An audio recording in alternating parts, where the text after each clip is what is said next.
Hello, everyone. This is Charlie Wickstrom from PSM 101. And today, what I'm going to do is I'm going to share some key information that can be very useful for your plans for 2021. That the idea is to share learning from the data that we have available and that need to be considered for your plans next year. Okay, today we're gonna go through some data. As usually we say, in God we trust, all others must bring data. Data is key for our process. We need to learn, we need to check what the information is telling us and what is the direction that we need to take. That's why it's so important to share with all of you what is happening, what the industry is telling us, and basically what can be some sort of priority for next year. Okay, the data sources that I'm planning to use for these presentations are IChemE first, founded in 1922. The Institution of Chemical Engineers is something that I'm going to use to share some information from them. Then I'm planning to use Marsh. Marsh is a global leader in insurance broking and risk management, and basically is how they classify the risk, let's say, level of their different facilities, key facilities in the world. And of course, I will use IOGP, the International Oil and Gas Producers Association, just to bring some data that is giving us some direction as well. Before we move forward, I need to set the ground and really to see this presentation, we need to always, and this is more an advice for every organization, we always need to see the safety word, that is only one, but it's having like two different sides of this word with two different competence requirements. One is the process safety side, and the other one is the personal safety side. That's why I want to share with you this information covering those words. And it's important that we consider this when we look at the information, always trying to see both sides of the coin. Okay, the first thing that we will share is what ILGP is telling us about occupational fatalities and injuries is having a quite an interesting and I would say positive trend. We are going down, we are reducing. We still have some work to do, but our trend, the trend here is going down. Those are good news, and it's always good to see the trend, and especially from people from organizations like this one that are having so many years of information available for us. That's why just go and check the report. You will see more details about the different causes and things like that, but what's important is the trend is going down on these fatalities and injuries, looking from an occupational safety side of it. Now, one thing that I want to bring up as a reminder, and that is important, this is taken from one of the most famous incidents in the world, the major events that we had, that is the Texas City event. And it's something interesting because this keep happening, and we still looking at the picture from just one side. That's why reliance on the low personal injury rate at Texas City as a safety indicator failed to provide a true picture of process safety performance and the health of the safety culture. You will see that more and more organizations are showing how many millions of hours they are going through without lost time injuries.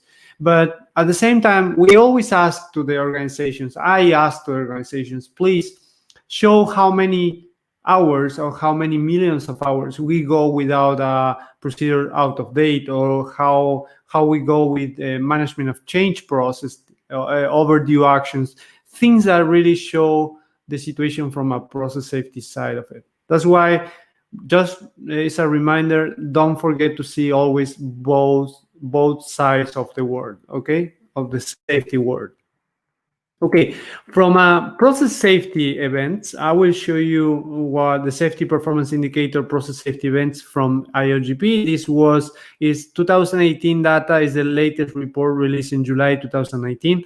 And here we can see these are tier 1 events, and these are tier 2 events. And you can see that from 2017 to 2018, there is an increase on tier one events. That means major release. That's why it's important to consider this kind of trend as well. We are having that effect that we don't want, that is a crossing between occupational safety going down and process safety going up. It's important for us to consider that behavior. From a causal factor point of view, IOGP is telling us that from a process safety, let's say, causal factor point of view on tier one events, the main four are inadequate maintenance and inspection.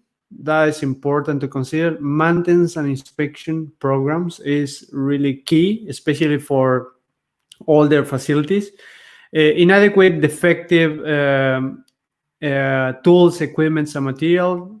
Then we have inadequate design, specification, and management of change as number 3. And number 4 is basically inadequate hazard identification or risk management or risk assessment.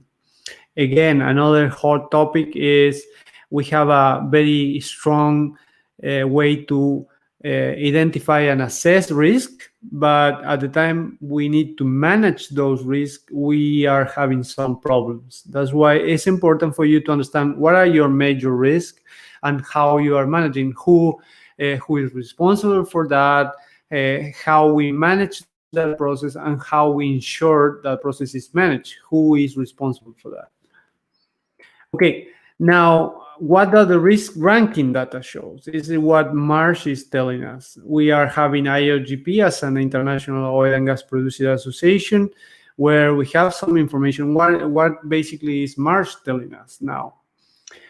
To help companies understand and improve their risk profile and reduce their occurrence and magnitude of losses, key energy assets are reviewed, ranking the quality of hardware, software, that's basically management system, and emergency response areas at site, each of which are made up of a number of subtopics.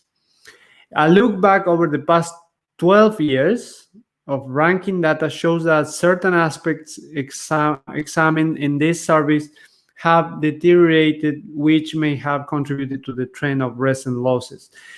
Basically, the report that Marsh is having available on the 100 major losses is huge. It's amazing, really. It's having that kind of information that we need to consider for our working plans, and really, this will help. This will help the companies to be more profitable, because basically these are things that we can anticipate and we don't need to wait for an event to happen. Basically, some of the things I took from that report and I want to share with you, and please go to the report and see the details. But one of the things that is coming, okay, the number and total cost of property damage losses have risen in recent years. Well, you can see a clear trend going up. Marsh is telling us that major losses are happening more and more. 2019, we went from 2018 on 3 major losses, and 2019 almost 7 major losses. That is over $3,000 million. It's something to consider. The onshore oil and gas sector has recently experienced a rise in the number of property damage losses per annum in excess of 100 million. And the period of 2016 to 2019 was particularly poor, with property damage losses well in excess of 300 million, occurring at refineries in North America and Europe, all of which were originally built in the 60s or early. And that is something else that we will grab now. What March is telling us is that plants older than 30 years see most losses, with maintenance and inspection failures the primary cause. That is something important. Remember what IOGP was telling us, that maintenance and inspection was one of the causal factors of our tier 1 events. Okay, basically March is bringing that again in a different report. It's telling us, you can see here, and with facilities older than 30 years, you can see that maintenance and inspection is one of the major contributors. That's why it's telling us, hey guys, look at your maintenance and inspection programs, because you need to be careful. That is contributing to the major losses during the last 3 years. That's why it is for you to consider that. Then, well, basically what it's showing us is that 51%, more than half of the major losses are on the refining, let's say, business. But we have some others, petrochemicals, chemicals, gas processing, 9%, and then we have terminals and pipelines. Again, it's telling us certain information that is key, and it's clear that refining is one hot spot at the moment. From iChemy, anyways, you will find this link in the video. Just go to the description and you will find the link. This is basically a major process safety incidents versus root cause map. Is huge and it's amazing, because you will have the major incident happen in the last 20, 30 years, and you will have different kind of root causes, and at the same time, in some cases, you will have the investigation report. This information is here because I want people to have tools at the time of teaching or at the time of sharing with your teams different causes, and have that supporting information to back you up. Okay, that is what iChemy is bringing us. Okay, the critical process to be considered in your plans for 2021. These are recommendations, but I believe that you will agree on this, because nobody wants to have a major event. Basically are these 7 that I brought here. One thing is coming out of the report is that the overall risk quality is completely deteriorated. Basically, in the way, as I mentioned before, we are very good on identifying and assess risk. We know we do this amazing has reports. But at the time of manage the risk, we are having problems. We are having lack of resources, challenging times, budget problems, leadership problems. There are things that doesn't allow to manage properly our major risk. That's why, guys, consider to review this in your plans. Don't forget your major risk management is important, because that will cause your major events.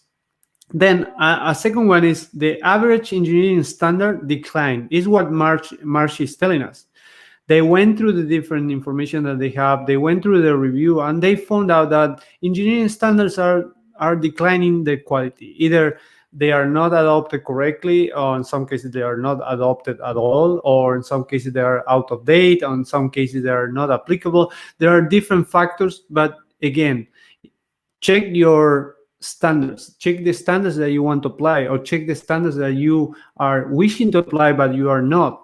It's important for you to consider this, because again, is not having a proper risk management and at the same time having a standard that is not applicable, or that is a dangerous mix that you don't want to have in your organization.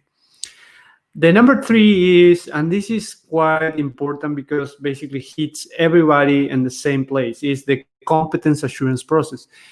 Nowadays in the industry, what we can see every time that we discuss with different organizations is that we train people.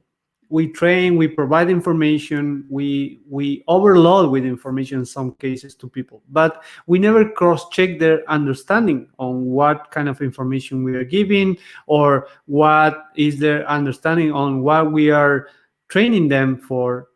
That's why that competence assurance on site, that task observation process, or how we ensure that they understand what they're supposed to do, is something that is failing and is contributing to all these kind of major events. That's why important competence assurance and, of course, process safety competency. You need to understand what are the requirements. You need to understand what is the competence required for your critical task. Remember, your safety critical positions, those positions that if they make a mistake can contribute to a major event, those are the ones that you want to check. Please go and check those first. Control room operators, plant operators, field operators, mechanicals of the plant, electricals of the plant, people that will be in your facility. They need to be trained, they need to be competent, and you need to cross-check that they are really competent on what you want them to be competent. Again, another one that I marked again with an attention sign is the overall mechanical integrity program. As was mentioned by IOGP and is mentioned by Marsh, again, mechanical integrity programs, especially if you're having older facilities, don't wait to be in the 30 years, let's say, group. You can do it before. We all understand that sometimes budget optimization processes are contributing to reduce the quality of certain programs, but don't reduce the quality of this one. This one will anticipate any major headache in your organization. Please don't do it. Just cross-check that your mechanical integrity program is in place and is right and is having the right resources and will have budget. Then another one that is coming, you will see in the details, is system of work or safe working practices. Is always coming. It's very related to the culture of the organization, training, understanding. Again, it's a process that you need to consider and always is contributing to major events. Our most famous process, management of change process. We keep failing on the management of change process. Again, we have in the industry some sort of calculative, let's say, level of culture where organizations have all the processes in place, but people don't see the added value. They are not part of this. The workforce involvement is failing. They don't want to use it, or they just tick the box. That's why pay attention to your management of change process. If you have thousands of management of change started, and then you have two that end up or finish the cycle, that rate between what is coming in and what is going out basically is something that you need to measure. You need to check your different stages and basically what are the weak points. And the last one is marked with a small fire emergency response plan, because when you see this from a barrier management point of view, from a bow tie management point of view, this is a reactive. That means that we had the event. We are trying to have this just to control the escalation, but again, yeah, you need to have it in place. You need to practice it. You need to have resources. People need to understand that this is not just a check in the box again exercise where we comply with the drills, but really we don't learn anything. Okay, just be sure, because that will be the difference between something controlled versus something completely uncontrolled.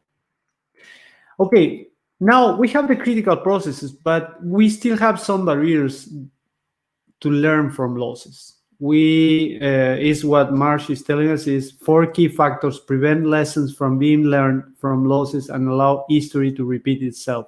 We've been doing this from the 40s, and we keep repeating similar issues, similar barriers. We don't want to learn. That's why I want to share with you, and you can cross-check if that is the case for your organization. One of the factors is distance. Regulations following a major incident is often enforced locally rather than globally. Except for the Macondo incident, that was a huge impact all over the world in different laws and regulations and even processes, not usually is the case. That's why consequently only, or at least mostly, affects local awareness. Is okay, that happened to these guys, that will never happen to me. Basically, is what we need to understand, that there are events that will come to us if we continue on the same path. And we are repeating different factors. That's why it's important to be aware about this. Number 2 is culture, always. This can prevent lessons from being implemented effectively. Fear of litigation blame prevents open reporting of incidents and learning within organizations, while difficulty challenges upward in certain cultures can prevent improvements being implemented. Well, basically, guys, culture is something that we need to work on it, but it's something that starts but we never finished. It's not a campaign. It's not a culture campaign. It cannot be something that starts and finish. It's something that will start and you will continue forever. But you need to have a plan in place. You need to have, let's say, certain stages. Your culture will make you pay the price. That's why it's important to work on that. Everybody talks about culture, but not many organizations are really investing on culture. And culture will bring better results, better operations, and of course, better, let's say, process safety results. The tunnel vision. Some companies do not realize wider relevance of lessons. Siloed thinking can cause companies to imagine that an incident happening in a different type of facility from their own doesn't provide applicable learnings. Again, this is something that keep happening that we don't want to see outside of the box. We need to understand that everything in our same, let's say, industry can be applicable for us. There are certain things, but we need to have that review. We need to have that discussion. It's important. It's something to consider in your plans. Please take this into account. And the last one is time. Lessons have been learned, but have since been forgotten, or solutions implemented are insufficiently robust. Given the 30 years that have lapsed between the two worst periods in terms of 20 largest losses, this would seem to be particularly significant. The lapse of time can result in the following. We are forgetting, guys. We are forgetting about what happened. If you see, just to use the typical example, if you see in the, I don't know, in the 40s or in the 80s with Piper Alpha, and then you see Macon in the 2010, we keep repeating things like communication, complacency, culture, control of work, again, competence. We keep repeating the same causes. And I'm not talking about technical causes. In many cases are not technical, are more in our behavioral world. That's why. Another thing that is affecting is loss of experienced people. We are losing the lessons. Knowledge is not being shared. Loss of corporate memory. Well, this is another thing that times pass and we move ahead and we forget about what happened. Lack of understanding on how risk can change with the age of the plant, and that is another thing is we do certain risk studies. We update those. Sometimes depends on budget constraints, or we are delaying those updates and things like that. We don't understand that things change, and really sometimes even the update process or the review process is not working properly. Is just, again, my preferred statement, a tick in the box. And then you have complacency. Has worked fine for 20 years, but complacency is our worst enemy, especially for you guys that are looking at or watching this video and are in that position for 20 years or 15 years. Remember, our sense of vulnerability goes away very quickly and easily. That's why we need to keep it. What can go wrong? What can be the consequence? We need to keep asking questions. Okay, what can go wrong is answered. I share what the main reports are telling us. You need to take into account. I'm not saying that that will be your action, but please take into account what the data is telling us. It's not something that either Charlie or somebody else is imagining. No, it's information that is telling us what happened. Let's learn. And then, what are my gaps? Well, in that case, what I advise is just go to psm101.online, access to the PSM tool, and you can run an assessment. Check what are the gaps in your actual organization or facility. It's free. We open it because we want professionals to use it. We want professionals to have a tool to give you a picture on where are your gaps. And at the same time, what you will find there is a tool that will give you the right information to create your short, medium, and long-term plan. You will see it. Just enjoy it. That's why, guys, here are the reference reports. You will find safety performance indicator, process safety events from 2018 data, fatal incidents and high potential events report IOGP. Then safety performance indicators, process safety events, 2018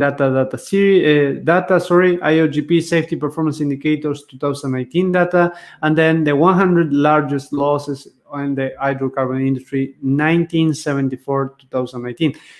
Really, I think that's enough information, and you need just to consider certain things.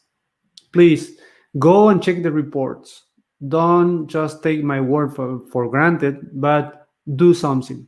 It's important that we do something. Again, just go to www.psm101.online and go for PSM tool. Do a risk an assessment of your situation and see where are your gaps. You will be surprised. The tool is in English and in Spanish. You can use it in both languages. And now we have a plan for 2021. I hope, guys, you enjoy and this is useful in certain way, and we contribute to all this craziness in the industry. We want to avoid things to keep happening. Okay, guys, take care, enjoy, and I'll see you in the next one.